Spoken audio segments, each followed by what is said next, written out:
Hello, welcome to Math for All, where we make math creative, curious, and inclusive for everyone. I'm Molly Vokey.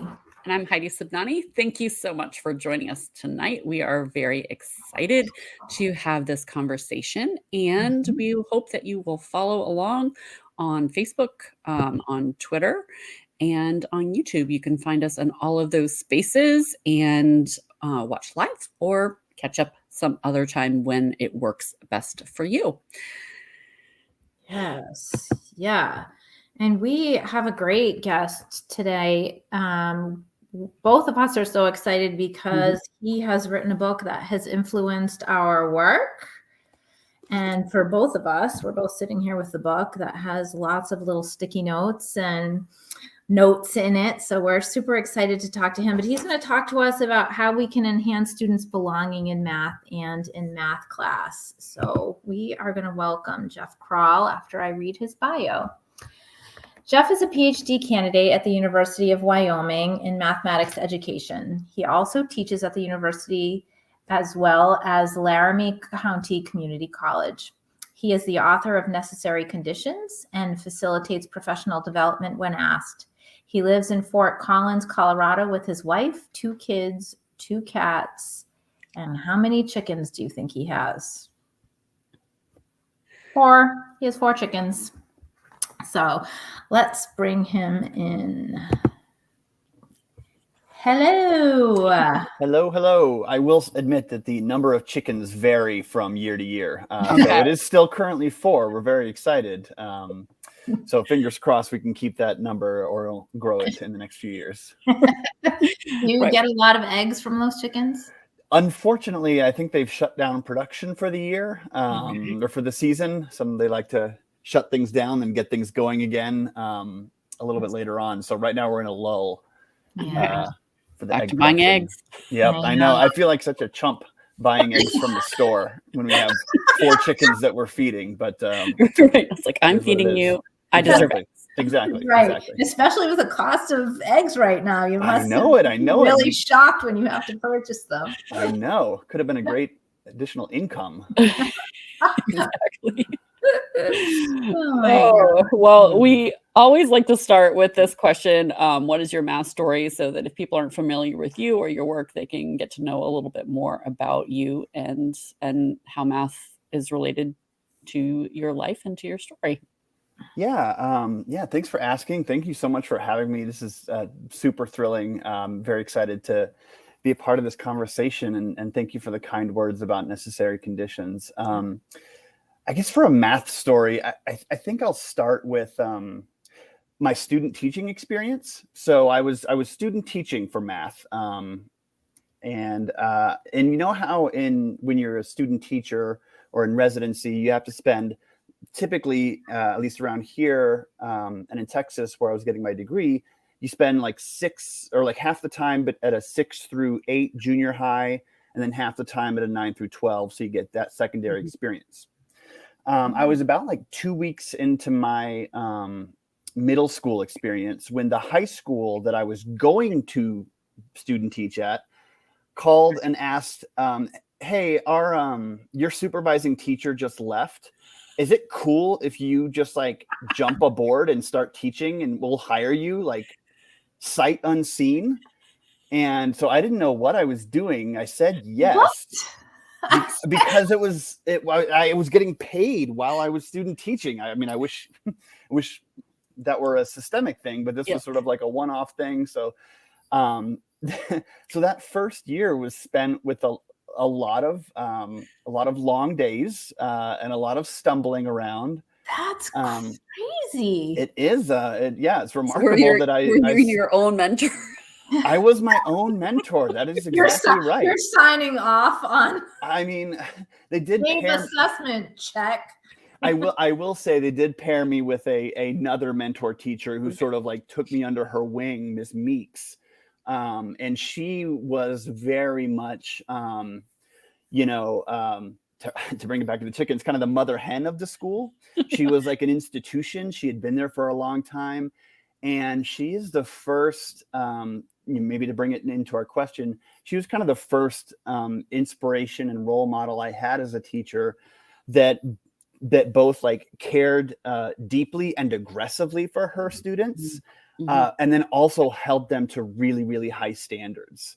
And it's a model that I don't think I was able to replicate for quite some time, but I learned so much by being under the tutelage of Ms. Meeks in Fort Worth, Texas, for that first year of teaching. Probably the only reason I actually, made it out and didn't give up on the profession entirely. So that's kind of where like I got my feet wet, very wet, because I didn't really have a proper student teaching experience. Soaked. Yeah, exactly. Yeah, thrown into drowning at moments, I imagine. Yeah, thrown into the deep end of the pool, for sure. But I had some successes. I had a lot of challenges, but I had really, really wonderful supporting teachers and administration. And one of the things that I've really been privileged with and lucky for is having really supportive administrators throughout my time as a teacher. That's something that I know that not everyone has the opportunity as a teacher to have, but I've had nothing but wonderful supervisors. After teaching, I was an instructional coach for the New Tech Network of Schools, which afforded me the opportunity to travel to schools and support math teachers. And that was honestly those experiences, being in different schools in Idaho and California and Kentucky and Louisiana, like those experiences really fed into what eventually became Necessary Conditions, because I was seeing really successful teaching strategies at really different looking schools and with very different personality teachers.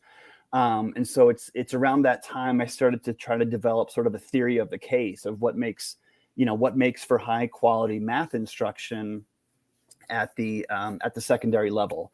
And it's sort of through those experiences. And that's why a lot of those teachers are featured in the book. And most of the book is simply their stories, because it's those stories I had the opportunity to collect over years and years, working as an instructional coach. So how it seems like a little bit of a jump, which probably there was something in between your student teaching and you having become, what was the title of that job? Sure. So yeah, I student taught, and then I taught for about 10 years in Texas, in Fort Worth, and then Austin. And then while I was in Austin, our school underwent a lot of revisioning, redeveloping, and we became a new tech network school, which employs a lot of project-based learning. And I tried that. I also, once again, jumped in, head first in the pool, found a lot of successes, but again, a lot of challenges. And, but I found success in my classroom using sort of a mix of projects and problems and really task-based learning. And it's sort of through that sort of demonstration of competency that the organization eventually hired me to be their sort of math guy, because they had a team of instructional coaches, none of whom had math background. And so I was the one they sort of sent to do math stuff with math teachers. If you could handle that, please. Kind of, yeah. So that was so that was how I spent the next roughly 10 years or so of my career. And that's where the sort of genesis of like I said, Necessary Conditions came from. It's not a book about PBL. It talks about PBL. It's not a book about problem-based learning. It's about sort of the factors that make those things and those experiences successful for students. And then the past since 2020, I decided a global pandemic was a wonderful time to go back to school again. So I have I'm now nearing the end, fingers crossed, of my doctoral program of math education at the University of Wyoming. And I'm hoping to graduate sometime in the next year, and that will be the next part of my story, and we'll see where that goes from there. Bless you, child. Yeah. No, for sure. And so when we think about so part of the reason that I initially picked up necessary conditions, I was working with a group of secondary teachers, but the other piece of it that was really impactful, and I think that goes across both secondary and elementary, is the idea of making math spaces really safe for students. And I think we're getting here, right? Yeah. And like how we create those environments for students, in part because not everyone has a positive math experience like coming up. And I feel like I was confronting that a lot. So by the time kids were coming to middle school and high school, where those were the schools I was primarily working in at the time, their idea about themselves as math capable or even like safe in that math space was really challenged. And so that was one of the reasons that I was initially looking at your book. But can you talk to us a little bit about that and how that plays a role both either in your book or the work that you have been doing during this time? Sure.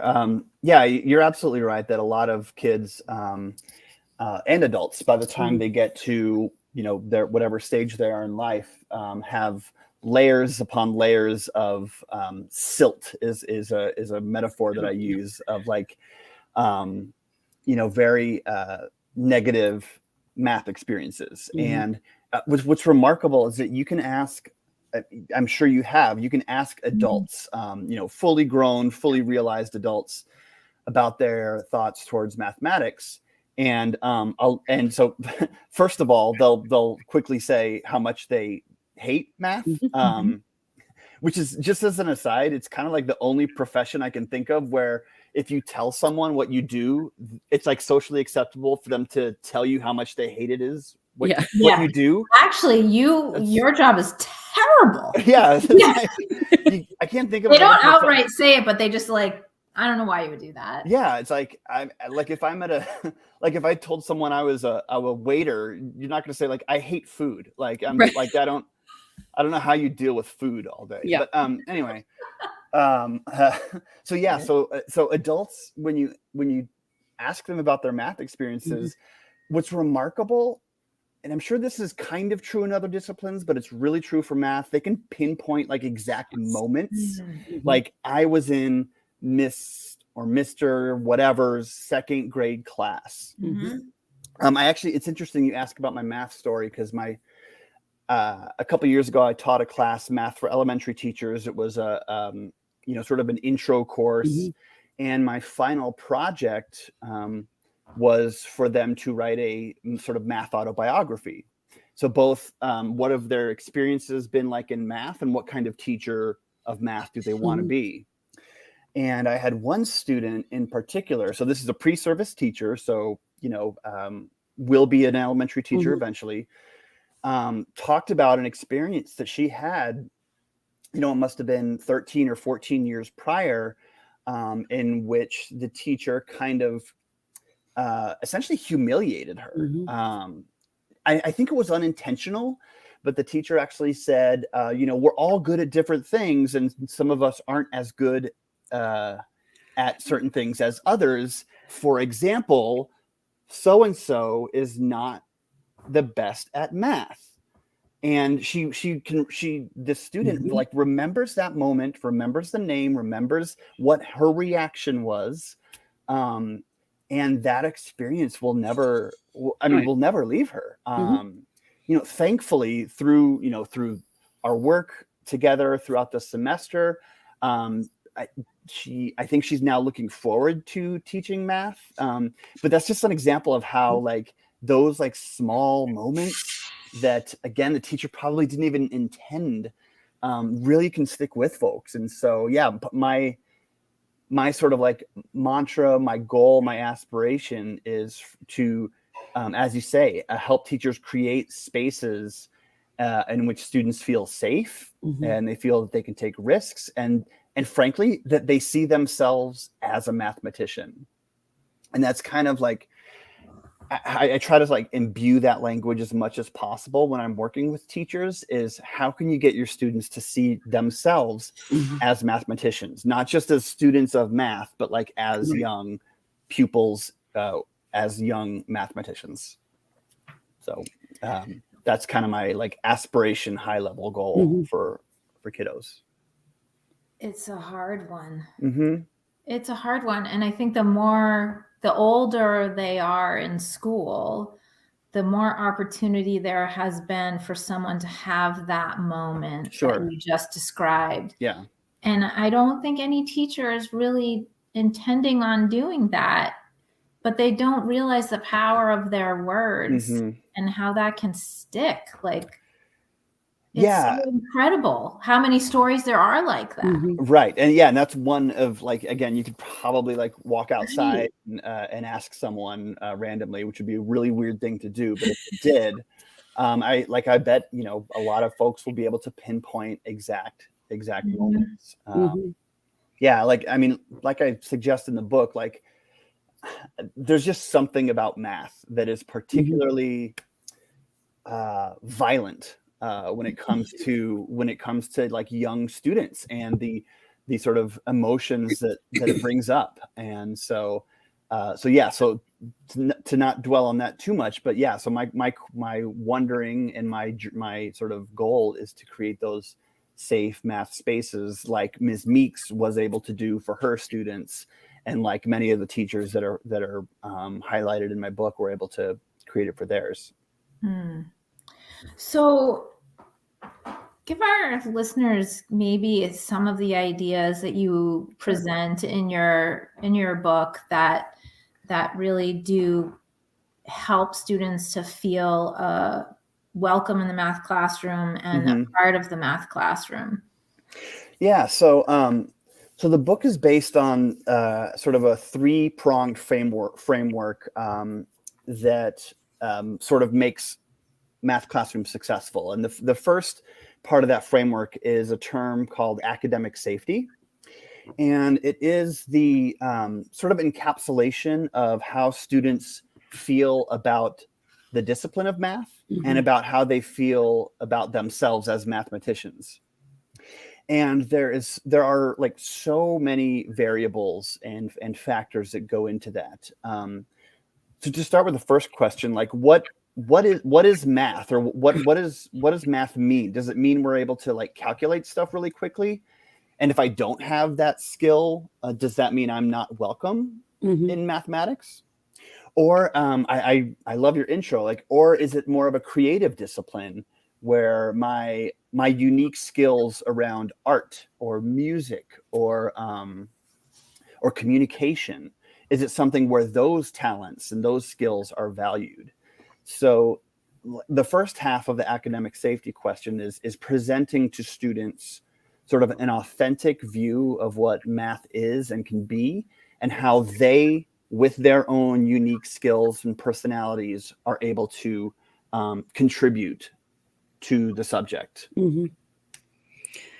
Well, I love how you tie that together with the idea of meaningful tasks for kids as well, because I think sometimes we may have seen like instances where, you do creative and exciting math to begin the year and to build team building and all these things, right, for like the first week or so. And then it's like week 3 starts and it's open your book to page da da da da. Right. Yeah. It's getting down to business. Yeah. Right. Now the real stuff begins. Right. Yeah. Like now it's school math time. Yes. And how like closely connected to the types of tasks that you're choosing for math class. Can you talk a little bit about that and what makes that successful? Yeah. So academic safety is sort of one of the pillars that the book rests on, and my conception of teaching math rests on. Another one is quality tasks. So making sure that you're implementing tasks that are of high quality, that are that allow for all students to both access the task and to learn deep, meaningful mathematical content through the task. And then the third sort of pillar that the book rests on is the facilitation. So how is it that we facilitate these tasks? And the reason I present it sort of as a triangle in the book is because each of those three things are highly correlated and interconnected. So for example, as a student, my willingness to take on a challenging task is very much influenced by how I feel as a mathematician. If I don't feel confident or comfortable, then I'm probably not going to engage in that task, and vice versa. If all the teacher ever gives are sort of low-level rote tasks, that's going to communicate to me as a student of math that this is what math is. It's solving 50 of the same book problems over and over again with slightly different numbers. So it's kind of like those three things working in concert that really make a math classroom do well. And to talk about effective facilitation for just a quick moment, I'll just say, as for my own experiences, as I mentioned, our school when I was teaching in Texas underwent this sort of transformation into a project-based learning environment. So I spent a lot of time working and trying to create these really wonderful, authentic projects. And I think I did an okay job, but I don't think I facilitated them really well. I don't think I was given the support and the teaching moves needed to facilitate really high level, project-based work. And so I think my experience mirrors a lot of the other experiences that teachers have with project-based learning, is that you sort of you give students the task or the project, and then you sort of let go. And then, there's just not a lot of authentic or productive work going on. So it's how do we not only create the tasks, create the space, but how do we facilitate them in a way that that makes sure that students are able to experience success along the way. Trifold tricky. Yeah. Yeah, right. yeah. And yeah. But there are such different things though, too, Sure. right? And I think like Heidi was talking about before, not that you can't do this any time of year, but if you want your class to be a great place for the whole year, you really have to start in September with creating that atmosphere where kids feel like I can voice my opinion and it is valued here. Yeah. But you have to continue that work throughout the year. And the task work, I think, sometimes is almost harder for teachers because they've seen a lot of crappy tasks.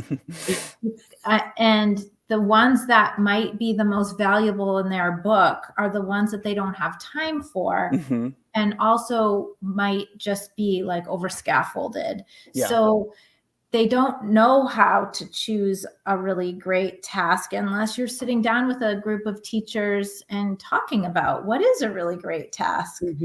I think there's a lot, and then they don't learn the facilitation until they do choose that really good task. So I think, this is a labor of love to be able to get at that trifecta and really do it justice. And I'm wondering, what do you think would be a learning curve to be feeling confident in those three things? Yeah. That's a great question. Cause I'm both for teachers and for students. I'm a big believer in notching some early wins. So like you say, for students in September or August, whatever, to really kick off your course in a really positive way. So from day one, trying to make sure that every kid who walks in your room has some sort of gift that they can give to the rest of the class, and gift that they can give to the discipline. And then for teachers, how do we create experiences for them that allow for some successful experices, so that imbue each of those three parts of the triangle.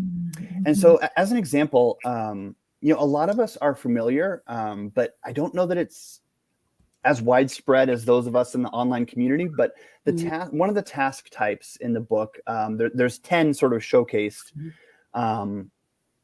if I ever make a second edition, they'll probably be like 18. But I don't more. Yeah, because there's been a lot of like really amazing stuff published since then. But one of the task types is which one doesn't belong.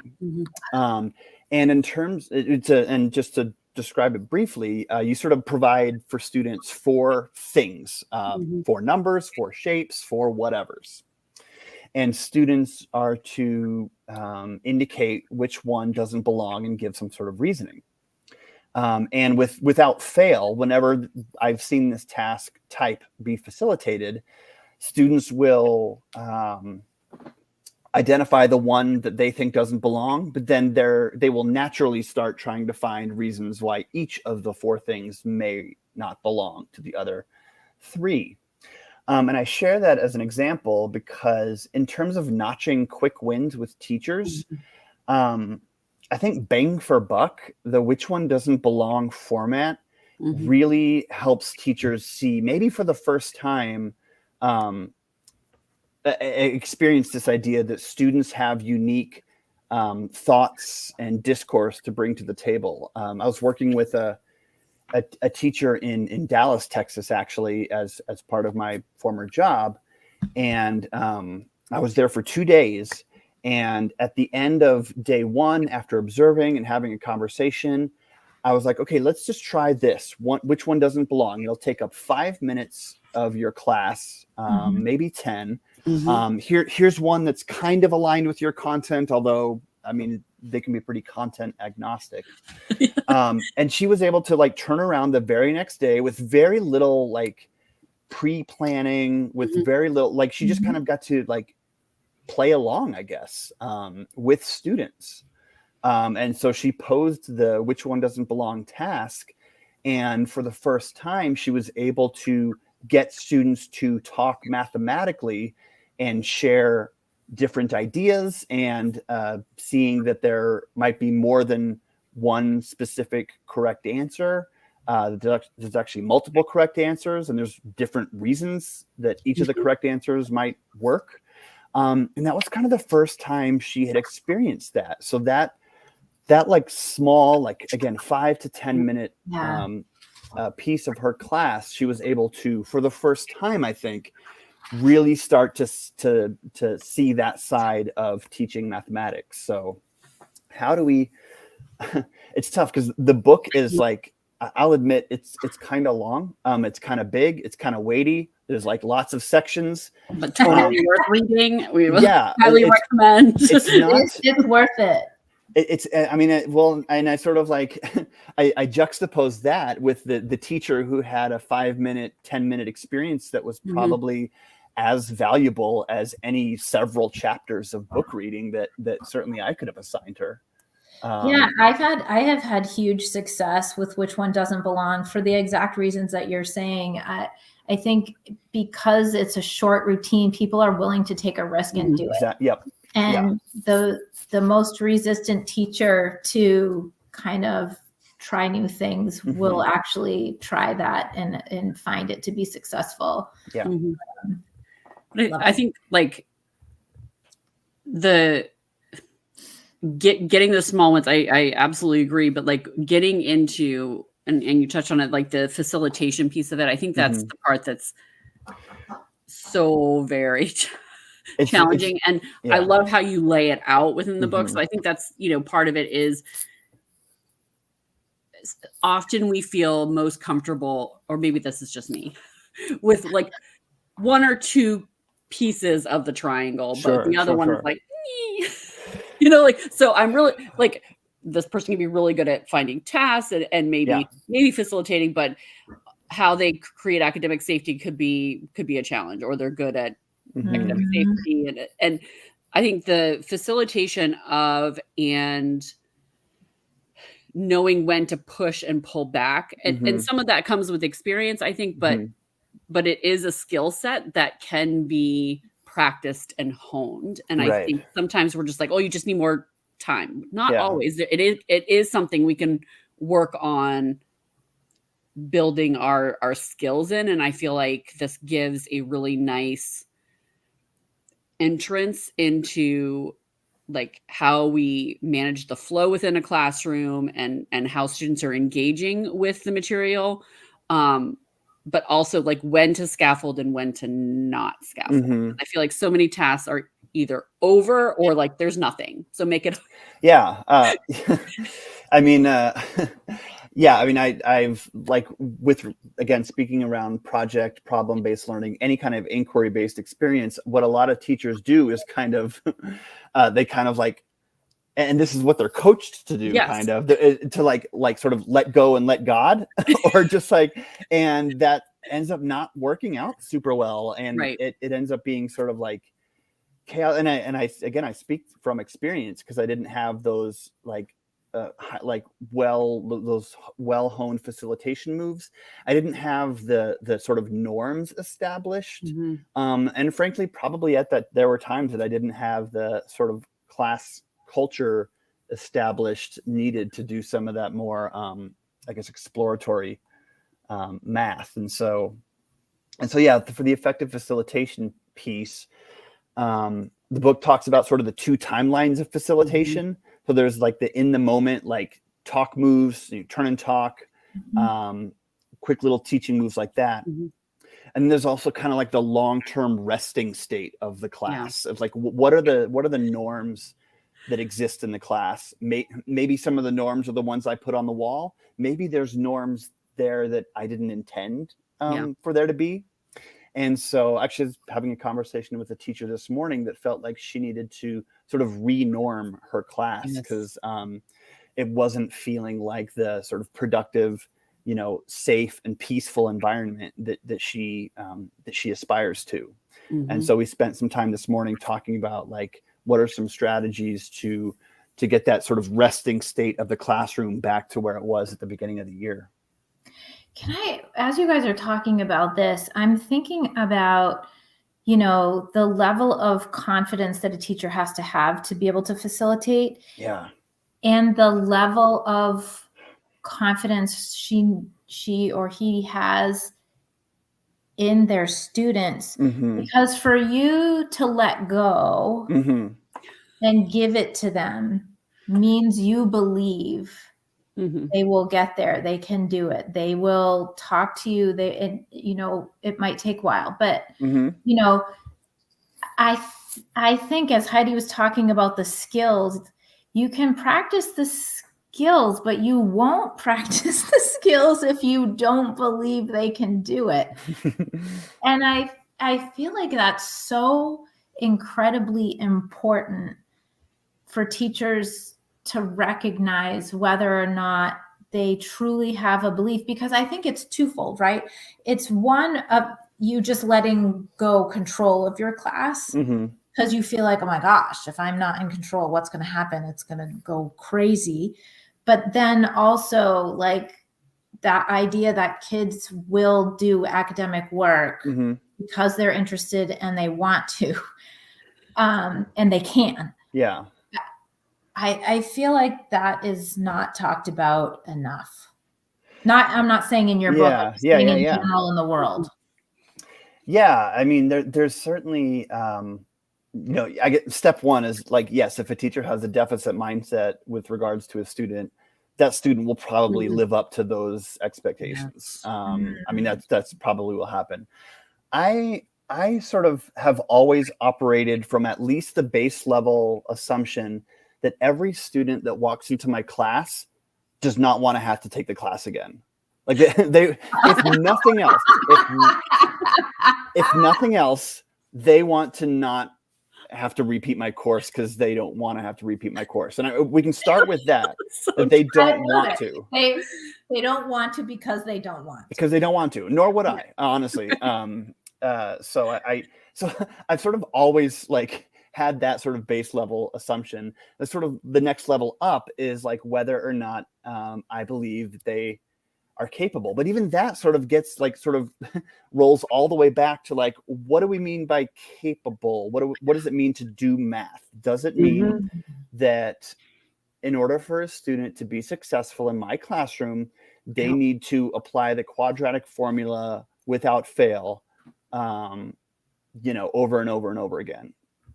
Or doesn't mean they're able to use mathematics to create a picture or a diagram that communicates their ideas really thoughtfully. As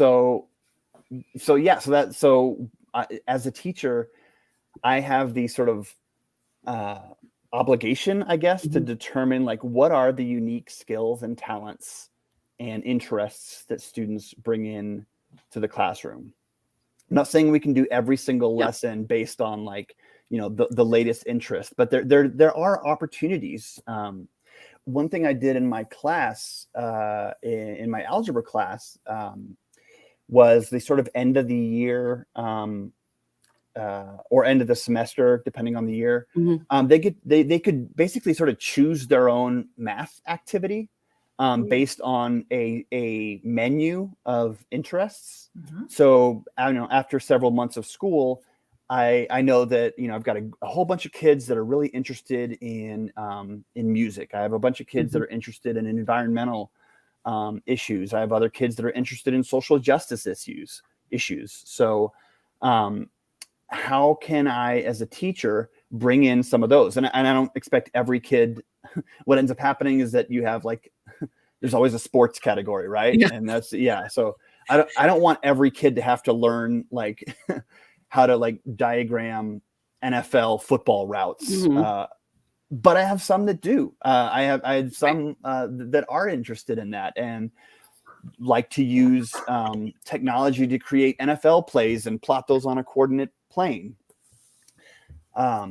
So one of the things, like I said, one of the things I started doing was to sort of have a choose your own math experience periodically throughout the year. So it's content oriented, but it applies to either their unique interests or gifts that they have and bring to the table. So what do you do? I'm 100% in favor. When people are like, well, but if I do that, I don't have time to finish my curriculum or get through those standards or like, how am I gonna? So I think my thing is like, but I think a lot of teachers make the category error that if I teach it, students will have learned it. Like that there's like a one-to-one correlation that if I present the material, then that's it. Then I've done it. And so I have to present all the material I have to present all the material. Otherwise they won't learn it. Yes. When in actuality, if you present all the material, their students will not learn it all. And I was having a conversation just this morning about with a teacher that part of teaching, part of our job is to prioritize certain things. There are certain things I know as an algebra teacher that students need to be successful going forward. There's certain concepts that I know that they'll struggle with, that they might need to spend a little bit more time with, or that I have a really, cool week-long project, so I want to spend more time with it. And there's other parts of the scope and sequence that, that aren't as useful, or I, in my experience, students are able to understand this pretty quickly, and I can move on. And that's part of what what your job is as a teacher, is to sort of prioritize. And certain institutions allow for more or less flexibility. Again, I'll speak to my incredible privilege of having nothing but wonderful administrators who imbued a lot of trust in me and said, your material really well, your students really well. Within reason, like you can sort of adjust the scope and sequence to fit, to fit your classroom. So yes, so I won't be able to cover X, Y, and Z. That's true. If you rush through things, right, you're not really covering it anyway. So, and to be sure, that is also a valid concern, that there's not enough time. I mean, I always wish that students were in my class like all day long. That'd be wonderful. But yeah, so we do have to sort of make instructional choices and what we think will be the most impactful and high leverage ones that kiddos can have. Yeah. The more I'm learning, the more I feel like, after having read your book and done work in your book, and now thinking about building thinking classrooms and the ideas behind generating thinking in your classroom, which is so much about what your book is about too, is I almost said today, I'm like, if we can just teach our kids to think, we don't have to teach them everything, then they can just freaking think. Yeah. I mean, when you give them an assessment, they'll think about it. They won't just skip it, Yeah. And giving them the confidence to do that and the space to practice it and the opportunity to do all of that. It's so much about what your book is about, creating a space for kids to be mathematicians. And what do mathematicians do? But they think. Yeah. Yeah, for sure. So as a teacher, like, yes, I want to teach content, of course, I do that, but I also want to have students like feel safe in my classroom, both like from a social and emotional standpoint and from a risk-taking standpoint. And so my first goal is to how do I create experiences that imbue safety, and then sort of secondarily, as you say, Molly, like how can I imbue those habits and skills and mindsets to get students to take agency of their learning, to I know they're not going to remember how to complete the square after they leave my classroom. Like I know that, like why would someone remember how to do that? But if that comes up again in a future math course, do they have the confidence to and the sort of skills and habits to go back and learn or relearn how to do that, and do they have the confidence to ask their future teacher, I don't know how to do this, can you walk through this with me? So that's kind of like the second thing that I want to get through. And then third, we'll get to content will come through those experiences, no doubt. Yeah. Yes, all of it. Please come and do that for all of my teachers. That would be great. I will. So I'll just as a quick, what can I do tomorrow? Again, to notch an early win. Tomorrow is Friday, the 20th. One of the things that I started doing that was really helpful for me to create this classroom culture of safety and excitement and just develop those relationships, as well as for my own kind of like mental health and well-being, is one thing I started doing was every Friday calling students' parents and saying in a positive manner, and saying, hey, this is Mr. Krall, I'm so-and-so's teacher. I just want to let you know that so-and-so really did a wonderful job this week. They did this and that, and it was really great. And I really enjoy having so-and-so in my class. Leave a message and hang up the phone. Now you can do it with email or text or whatever. And like those small, 30 seconds of my time, first of all, put me in a really like good mood so I could at least feel some good juju going into the weekend. But then also, like on Monday, students would come in and be like, did you call my mom on Friday? In a positive way? I'm like, yes, because usually calls home from teacher are an indication of something not going so well. So so it's just a small, like, again, so something that your listeners and our viewers could do on literally tomorrow is find 3 students that this week demonstrated some sort of like high quality thinking or creativity or enthusiasm or team building or whatever, and spend 30 seconds and either through an email, just say, hey, just want to let you know that so-and-so had a great week this week. He or she is doing such a great job. And here's why. We're being specific. We're not just saying good job. Here's the thing that he or she did really well. And I just, really treasure having this person in my class. finding those sort of like small, like it's incredible what, like, I mean, in the same way that the powers of words, stay with folks in a negative way, some of those small conversations can also be really impactful, and they're not going to wipe away everything. They're not going to, it's not a magic wand or anything like that, but it's one sort of small thing that as a teacher, one could do at the end of their week to put them in a good mood for the weekend, as well as, have that student be fully engaged on Monday. I love that. I love the good juju that goes all the way around, right? And especially right now, because like October, it's the crankiest month. Everyone's just cranky, including myself. It's getting dark early. It's been getting dark throughout our time together, and it's just like slowly the sun is disappearing. Teachers are sort of like at their limit. The school year has droned on. Thanksgiving is still a ways away. It's like whack-a-mole with all the different things. As I felt like today, just like one thing.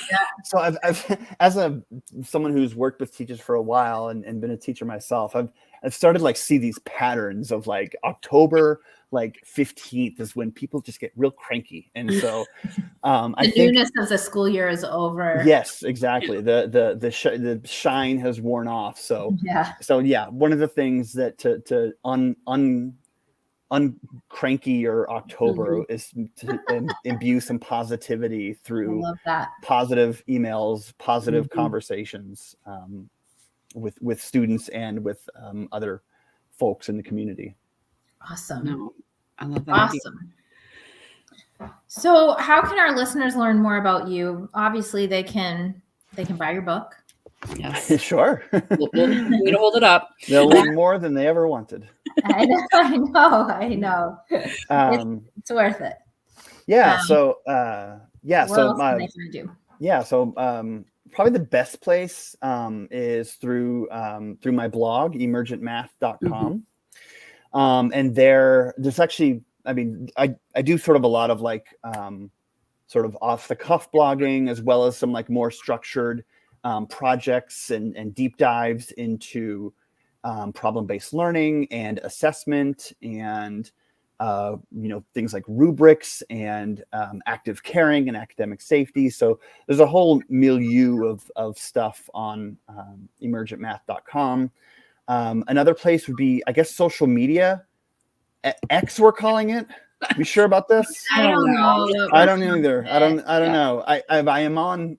I'm on it too, but when I saw it this summer, I was like, "What is this app X that I didn't get?" I know. So I have this weird X on my phone that I mash every now and again. So that would be another place. Who knows for how much longer it'll be around. It'll actually. But yeah, so definitely the website, that's going to be there forever in perpetuity. So you can also subscribe on the website. So you get, like, whenever I do happen to post a new blog, it'll pop up in your inbox. So you can, that's probably the best and most consistent place to get at me going forward. Awesome. Yeah. And just go ahead and bookmark it, everyone, because you'll be going back. I mean, if you like the book, you will love the resources that are provided to support your use of the book, particularly if you're working with teachers to try to help them become this amazing math teacher with all of these things that he's talked about. Lots of great resources. Yeah. Well, Geoff, thank you so much for being with us tonight. We obviously had a wonderful conversation with you, and we could probably continue to. Are you going to NCTM? I am not. I'm not. It's I think I've been priced out of it, at least for an annual thing. I think maybe every 3. It's nuts. Yeah, but I'll be following it from afar on the X platform, looking at all of the celebratory community messages from NCTM. I'll be. All right. We'll let you know what's going on. All right. Sounds great. All right. Thank you so much for being here. Yeah. Thanks so much for having me. This was a pleasure. All right. Anytime. All right. Well, that was fun. Yes. Love it. Yeah. Always like going back to it. Yep. It's good stuff. So many great things. Yeah. So next time we meet. Oh my gosh, it's going to be November. I know. Good Lord, November 9th, and we'll be talking to Lydia Gonzalez. So we're excited. If you're interested in doing some reading in advance, her book is Bad at Math. Not that she is bad at math, but the book is bad at math. So we're going to continue this conversation around safety in the math class and what we can do about all that. So you can start reading in advance or wait until then. And until then, yes, we hope that you will keep math creative, curious, and inclusive for everyone. Yes. Talk to you later.